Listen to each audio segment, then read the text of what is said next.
Welcome to the Catholic Cafe, where Catholic truth is served fresh daily. We've made you a reservation in the luxurious corner booth, so come on in and see what's on the menu today.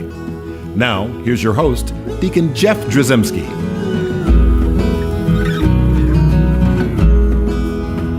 Greetings and welcome to the Catholic Cafe. I'm Deacon Jeff, sitting in the luxurious corner booth of the Catholic Cafe, and I've got Ziggy Rodriguez. That's me. And Venerable Tom Dorian here. Hello. And we are we're gonna stay on this Pope Leo train. Woo! Yeah, that we're on. All aboard! It's not stopping. It's not stopping. It's not stopping. It's just. I've had someone from outside the church ask me every day, one person, a different person every day, since he's been installed. You know, since his inauguration, they want to talk to me about him.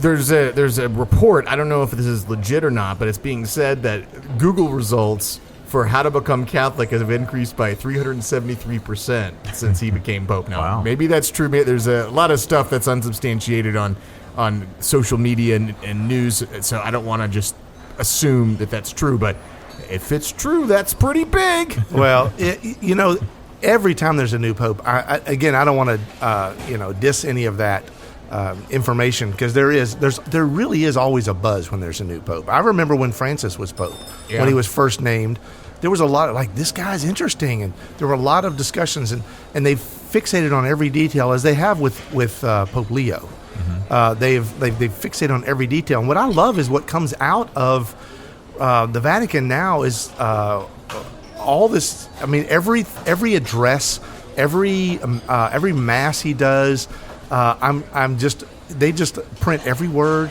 and I just am reading it, going, this is really fascinating, and so much so that we took a little bollettino from the Vatican press office, the Vatican press office bulletin, which basically published the Holy See press office. Published his audience with participants in the Jubilee of the Eastern Churches, which happened back on May the 14th. And it's like he gave an address basically to the Eastern churches, Eastern rites. Yeah, Eastern Rite Catholic. Yeah, there a lot of folks in the audience might be a little bit confused because we hear terms like Orthodox and Byzantine. Right, so he was not talking to the Orthodox churches. Right. He was talking to the Eastern rites, of which there are, I think by last count, 23 Eastern rites and one Western Latin rite. Yeah. That's the Holy Roman Catholic Church as we know it, as most people who listen to this show know it. But then there are 23 Eastern rites, and they're from all over the world, and so many very different ones. But they're all, we'll just say, loyal to the Pope, or in league with Rome, I guess, is a way to look at it. And they like to refer to themselves, and we like to refer to them as churches, the Eastern churches, as part of this this one Catholic Church.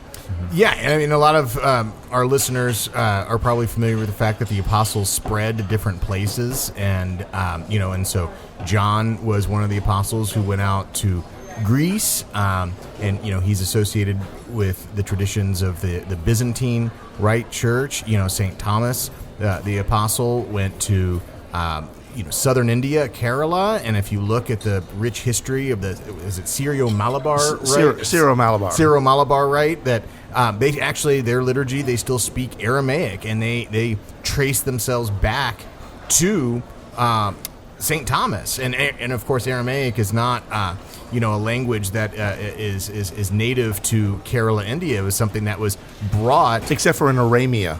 Yeah, in Aramea they still speak Aramaic, I'm pretty sure. But it was brought to them literally by one of the 12 apostles. The apostle that placed his hand in Christ's wound. So I mean, there's rich history here. We're talking about the Eastern Rite churches. Yeah, exactly. So a bunch of those folks gathered in Rome, right, for a jubilee of the Eastern churches, and the Holy Father, Pope Leo XIV, addressed them, and it's a short little address, but I wanted to talk about it because it just, these are the words of the Pope, and if he's addressing them, I don't think he's addressing them to the exclusion of the West. Mm-hmm. I think he makes some really interesting points here that help us in the West the Latin Rite Catholics to look and go like, well, maybe we should look at this. I mean, because he draws some, we'll just say comparisons, or at the very least, he helps the East understand how necessary they are to the West. And that should make you go, wait. Why are they necessary to the West, right? And that's what I want to talk about. So I just want to go through this address of the Holy Father, and we'll just kind of focus on a few things here. But I love the way he starts, because he starts with, Christ is risen, he is truly risen, or I've heard it, Christ is risen, he is risen indeed, which is really a very Eastern expression of the resurrection that everyone says at Easter time. So these 23 rites, they love to say this in their various languages, but they love to say Christ is risen, he is truly risen, or he's risen indeed.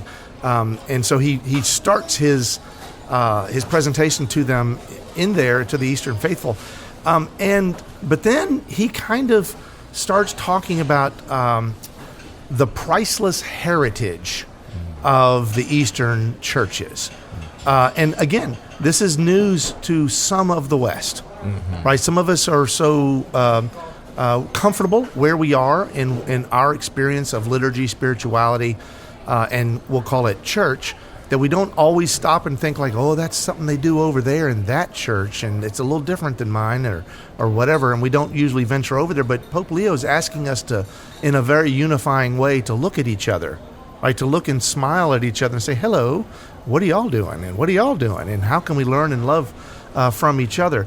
But what he says is, he first starts talking about the fact that there's been a lot of separation and some problems within the Eastern churches because of the lands that they're in, right? They're politically charged, and war and a lot of unrest, we'll say. And he even says many of our Eastern brothers and sisters, including some of you who he's talking to there present in Rome, have been forced to flee their homelands, war, persecution, instability, poverty, and all that stuff. But they risk losing not only their native lands, but also, when they reach the West, their religious identity. And then he goes on to say, as a result, with the passing generations, the priceless heritage of the Eastern churches is being lost. Oh, wow. That's powerful. That is powerful. He's saying, like, look, you're being kicked out of your lands. And so then when you get out of your lands, you show up in the West or somewhere else, and like your traditions, your spirituality, what made you in a religious sense, is being lost, and that's something that's insufferable. We can't allow that. We don't want that to happen.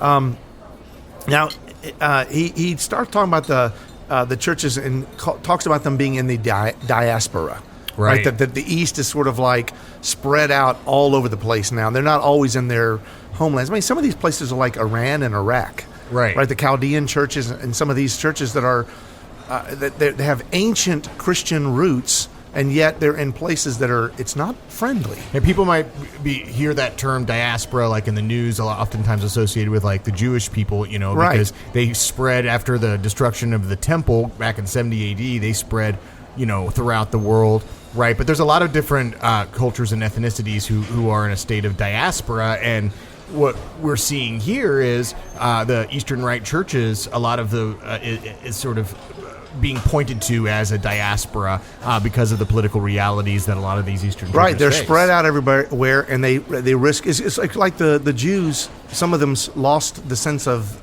their heritage, but also they didn't speak Hebrew anymore. After several hundred years, you start speaking other languages like Latin or whatever when they moved out from their homelands. So he says here, I asked the dicastery for the Eastern churches to help me to define principles, norms, and guidelines whereby Latin bishops can concretely support Eastern Catholics in the diaspora in their efforts to preserve their living traditions, and thus, by their distinctive witness, to enrich the communities in which they live. So in other words, it's like, hey, help us help you. Help the Latin Rite. And I just think about this, bringing this home to my own parish, where there is some Ruthenian Catholics in our parish that they have different traditions about receiving Holy Communion, like using a spoon for the baby who's already had their first communion. And it's like, and so how can the Latin bishops help those people who are no longer in their original homelands where they have those traditions and they celebrate them as normalcy. They're now in the Latin Rite, and they're making the best that they can. How do we keep that culture alive, right? And I started thinking about that. And when you read that, you go like, well, that's nice. Is that just a nice gesture? I mean, why is he going on about this? And then, like, the next couple of paragraphs, I want to go ahead and just read them. Tells you why we need to care about this. It's more than just making them feel comfortable. It's more than just saying, like, let's make them feel nice about being here out of their element. You know, let's just give them a Hallmark card and a firm handshake and say, welcome to this land or whatever. It's more than that.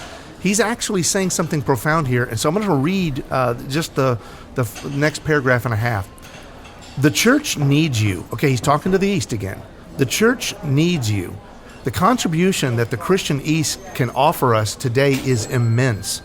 We have great need to recover the sense of mystery that remains alive in your liturgies that engage the human person in his or her entirety, that sing of the beauty of salvation and evoke a sense of wonder at how God's majesty embraces our human frailty.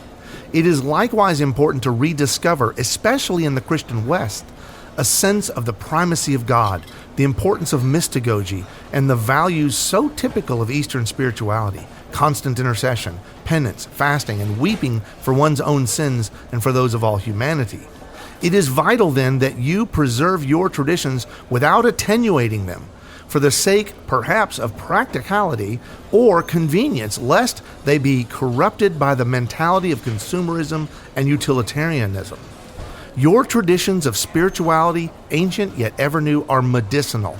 In them, the drama of human misery is combined with wonder at God's mercy, so that our sinfulness does not lead to despair, but opens us to accepting the gracious gift of becoming creatures who are healed, divinized, and raised to the heights of heaven. Okay, so when I read that, I'd heard some good stuff. Yeah. I'd heard some stuff like this, and I'd heard a few reels on Facebook, that shows you some TikTok videos and other things. And I'd seen like Taylor Marshall say something that was like really interesting to me about what Pope Leo said. And I thought, like, I got to read this. Did he say that? And then I'm reading and that little bit I just read to you blew me away, because it's not just saying, hey, nice on you guys. Y'all got some good stuff going on there. Y'all keep it going. He's saying things that, like, the church, and he's talking about the universal church here, West and East, the two lungs, as Pope John Paul II said, that the church needs you, right? Imagine losing one of your lungs. It's a little more difficult, right? And the thing is, the church needs you, but then he goes on to say that your traditions of spirituality, ancient yet ever new, are medicinal. Yeah. All right, and then says, and we're talking about their spirituality, which means we're talking about their liturgies, what they believe, how they pray, their experience of God and worship. He's saying it's medicinal, right? And so why is he saying this? Medicine to who? Yeah. To themselves or also to the West? And that's what made me think, well, wait a second. What is Pope Leo XIV saying here? Now, I'm not going to put words in his mouth, but it does cause me to call into question about the Western liturgies, about the Latin Rite. Are there things that we need medicine for? Are there problems? Are there issues? And I'm not going to proclaim, that your parish doesn't do a beautiful and reverent Novus Ordo. I'm not going to claim. I don't know your parish. I don't know what the experience is. And I know in the hearts of all these priests and the deacons, the clergy at these parishes, there's a beautiful gift there. But Pope Leo is actually expanding this and asking us to consider the East. Right, and I think also maybe just to give a little history lesson to some of our audience, you'd mentioned like there's rites where a baby might receive the communion on the spoon. Like, these are very ancient practices that go back, like we were saying earlier. These churches' traditions trace back to the Apostles' day, oftentimes, right? And the Vatican II did not extend. Just so we can clarify, that was a reform. There was a lot of reform in the liturgy in the 20th century within the Western Church, but we didn't impose that upon the Eastern churches. There are some Eastern churches who have made decisions here and there to make some reforms, but since that time. But they're generally speaking, if you walk into a Byzantine Rite church or an Eastern Rite church, you're going to see a very different presentation. An ancient liturgy. A very ancient liturgy, and it's also could probably be a lot longer, like 2 hours, and beautiful, by the way, beautiful, with different kinds of music, different kinds of chant. They have different kinds of, a lot of Eastern mystics. When I don't mean like you'll Buddhist, hear Aramaic. Yeah, you'll hear Aramaic in a lot of them. When I say Eastern mystics, I mean like from the desert east. I don't mean like I know. Like, yeah. You don't mean the guys that cross their legs on the mountaintop with the incense. Right. Okay, I got you. So there's a lot. There's a rich treasury of goodness that's very unique to these churches. Now, I have a friend that I used to work with. I haven't seen him in several years, but when I was having a resurgence in my own Catholic faith and kind of rediscovered my Catholicism after kind of wandering away, he was Greek Orthodox. Now, that's not one of these 23 Eastern churches that we're referring to, but there's a lot of similarities in the worship and the style and worship, right? And one of the things he said to me was, hearing me talk about the Catholic Church, he goes, well, what I like about my church is the liturgy's never changed. Now, I don't know if that's true or not. There might be some subtle changes that have been made over the centuries. I don't know that, but a lot of things haven't changed, and I think it's also true for the Eastern churches, right? The Byzantines and all the different flavors of Catholicism, and when I heard that, I'll just say my spiritual immaturity, I saw that as a negative. I'm going like, see, that's the problem. That's the problem with your church. That's the problem with your Greek Orthodox church because you're stuck in the past. It's not hip and happening. Yeah, well, it's not willing to bend and flex and to see like the world as it is today. And that all sounds good, and it sounds like it's common sense, and we should think that way. And the reality is, no, that's a problem. And as I spiritually matured and started rediscovering just the Catholic Church, ever ancient, ever new. And I started realizing, no, that's actually a good quality to see yourself as like this ship that is basically rowing through the storm, and the ship itself is not changed. It's just managing the storm, right? Because of its hull is solid and firm, and it's not going anywhere. So there's a tie to tradition that's beautiful. And that's what I think the Pope is asking us to look at. And so this modernization can be problematic, right? And again, remember, Pope Leo XIV, 120 years ago, Pope Leo XIII had a lot of problems with modernism, right? And that was entering into Catholic circles. And so again, it makes me think, and this guy made me think that. Now I haven't talked to him in a long time. I really should look him up and chat with him again. But it made me look at the Catholic Church and start to realize some things. Some things do make a difference. I remember myself and my wife going to Rome for the very first time. And when you go there, it's like the first time I had a sense of the universal church, because there were so many different cultures, languages, skin colors, religious habits, all these different things I'd never seen before.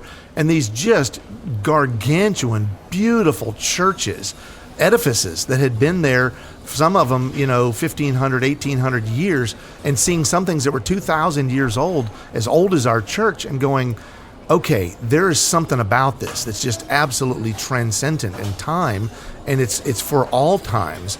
And that was really powerful to see. And that was really not because I read a book that said that. It's because I saw that. I experienced that with my eyes and then sensed something, which then brought me to modern times and being in a parish that I was assigned at previously, where they had done a renovation, and they'd done a beautiful renovation of their sanctuary area, and they'd put up a baldachin, right, which is an ancient structure like the four pillars over the altar, and with a canopy over the altar. It was beautiful. And I remember walking in while they were renovating, in the process of that renovation, and I wasn't going to that church. I wasn't assigned there. And I remember walking in going like, I think I need to be over here. There's something about that I was drawn to. It was one of the reasons why I went to the pastor and said, hey, are you looking for a deacon? It's not always a good thing to do in that situation, but I was drawn. I was drawn emotionally, spiritually, at a deeper level. And then one other example of that, in that same church, I remember years later, walking through that church, and there was a couple there, newly engaged, and they were looking for a venue. Now, this is not the right thing to do. Couples looking for a venue to have their wedding. They want to have a wedding, and they want it in a beautiful place. And I get that, and there's usually a spiritual immaturity there. It's not about their parish and what happens at their parish. She was drawn to, she wanted to find a good place to have their wedding. Well, they went and looked at this particular church. She walks in and she was like aghast she was in awe of that renovation with the lights were all on and whatever. I happened to be walking behind them and I heard them talking because her mom was there, and she goes, "I don't care what happens, I'm getting married here." That's what she said. Those were her words. And I'm like, that's interesting. And it was in passing, and I just kind of moved on. And as I reflect on things like this, I look and go like, what you do, how you do it, what it looks like, the steps that you do, the process can have a profound spiritual impact. And we need to recognize that. I recognize that. One thing I'll say about Pope Leo XIV is he's an extraordinarily gifted liturgist. I don't know if people have taken the time to watch. That sometimes the news is carrying clips from the masses. I heard his inaugural mass was beautiful. Yeah, I mean, it was. In my experience, not every priest is particularly gifted as a liturgist. Some are and some aren't. I think it's a real gift that some people have, and I think Pope Leo XIV is someone who has extraordinary gifting as a liturgist, and not just gifting as a liturgist, but also great devotion as a liturgist, where he is the fruit of it, which when I watch him put on a papal mass, there's just a level of gravitas and holiness there to where, I feel like anybody, unless somebody has already made their mind up about the Catholic Church and they just hate the church and no good can come from the church, if you bring them to watch a mass like that's presented with that level of gravitas and holiness, they're going to walk away being moved by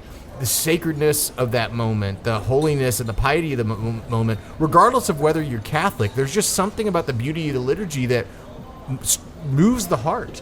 So, Tom, you sit amongst us here, amongst us with the donuts with the sprinkles on it, and you're someone who you spend a significant amount of worship time in a traditional setting, right? The traditional Latin Mass. Yep. I mean, am I just saying words, or no? Have you experienced that?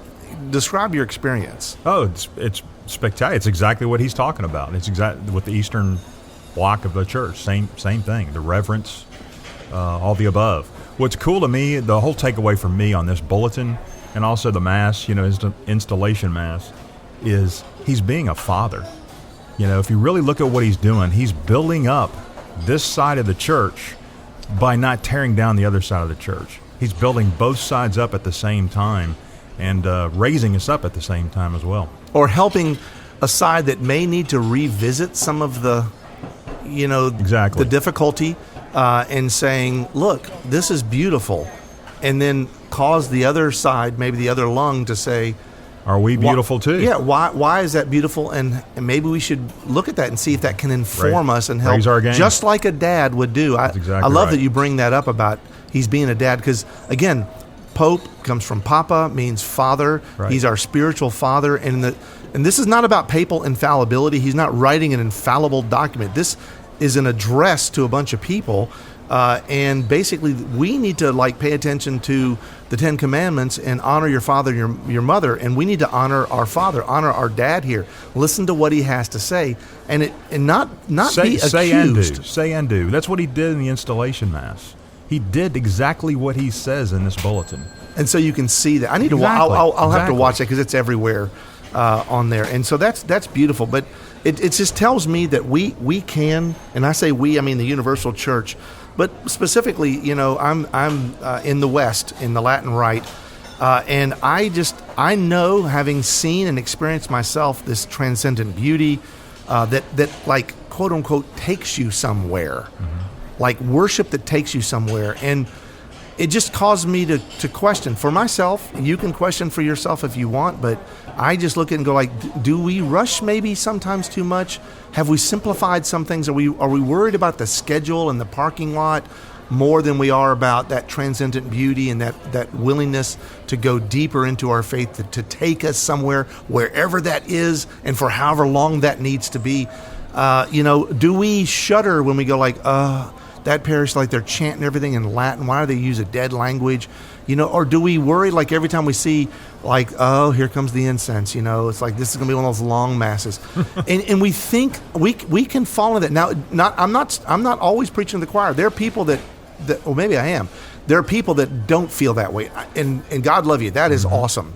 But I'm going to say, there were times in my life where I felt that way, where like, I don't want there to be a baptism at the Mass. I don't want there to be something that's going to lengthen it. I don't want all the extra bells and whistles. Mass. Yeah, I want the simple 20-minute Mass, in and out. It's like, and you have too much of that, and all of a sudden you lose a sense of beauty, just like we're in our own diaspora in the West sometimes. I think we end up going into this place where it's like our culture and our tradition is behind us and the land behind us, and maybe we need to revisit that. Great point. Those are profound words, and for some it might be accusatory, and I don't intend it to be that way, because I really am saying all this stuff to myself and to help myself to rediscover the ever-ancient, ever-new church, our liturgies, our spirituality, and see where Pope Leo is kind of leading us in a beautiful way, leading us a little bit to the east, ad orientem, to the east, and say like, look, there's something beautiful here. And we need to not say like, those are those people over there and we aren't like that, and that's not us. So that is us. We're all us. We're all here together, unified. So let's pray for that unity. Pray for Pope Leo. Ask the Blessed Mother to be with us on this journey east. Hail Mary, full of grace, the Lord is with thee. Blessed art thou among women, and blessed is the fruit of thy womb, Jesus. Holy Mary, Mother of God, pray for us sinners, now and at the hour of our death. Amen. Saint Ephrem the Syrian, pray for us. Thanks for listening to the Catholic Cafe. If you'd like to contact Deacon Jeff, send him an email at deaconjeff@thecatholiccafe.com. Visit us on the web at thecatholiccafe.com. You can also find us on iTunes or follow us on Facebook and Twitter. The Catholic Cafe is brought to you by the Order of Malta Federal Association. Join us again at the Catholic Cafe, serving up salvation one cup of coffee at a time.